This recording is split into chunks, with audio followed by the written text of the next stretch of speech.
There was some heavy police presence this morning here at the Hobby Lobby. A crazy situation. Here I am with Don Martin with the Tyler Police Department. Don, what happened this morning? Well, it started around 7 a.m. this morning. We got a call from a female that she was being followed by her ex-boyfriend and she was scared about it.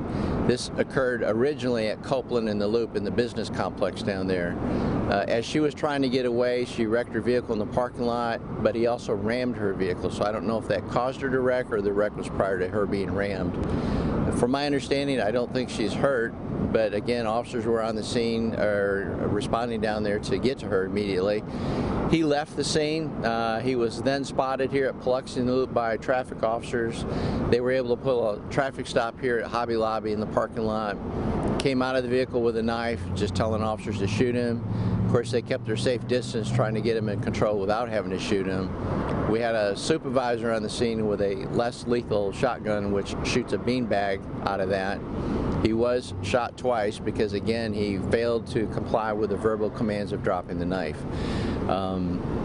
That didn't work either. So then he started running across the parking lot with a knife. He ran westbound towards the laundromat, jumped over a wall. They tried to tase him at some point. The tasers didn't work on him. And then he ended up over in a complex, a business complex on Biloxi. At that point in time, he was taken into custody. I can't release his name at this point in time, but I can tell you he's a white male. He's 36 years old. No one was hurt, thankfully, and he had a parole warrant out for him. He'll be charged with aggravated assault and evading arrest. So this ended here in the parking lot of Hobby Lobby, but you said he jumped a barrier, right? Well, it didn't end here. It ended over on Biloxi. When he ran from here. We actually have three scenes: the original at Copeland and the Loop, here in front of Hobby Lobby, and then when he ran from here, ended up over on Biloxi. But thankfully, no one was hurt. And how were officers finally able to subdue him? You know, I don't have the answer to that. There was a heavy police presence over there as well, so I don't know if he just gave up or they took him down to the ground and was able to dismantle him from the knife.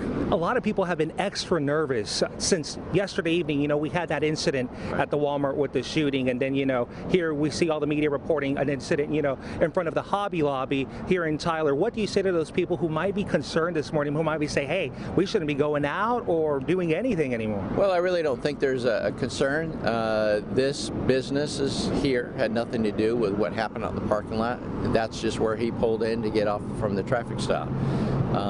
You know, so this was an isolated incident. It was an isolated. Again, officers did a great job in responding to the scene and taking care of it. There were no citizens in danger here, so I really don't think there's any fear out there. Well, thank you very much, Don. Again, this is a developing story. They haven't been able to identify the suspect yet. They can't release the name yet, but of course, once they do, we're going to update you on our website, easttexasmatters.com. Thankfully, no one was hurt from what we know so far. Reporting live from Tyler, Isaac Ramirez, back to you, Cynthia.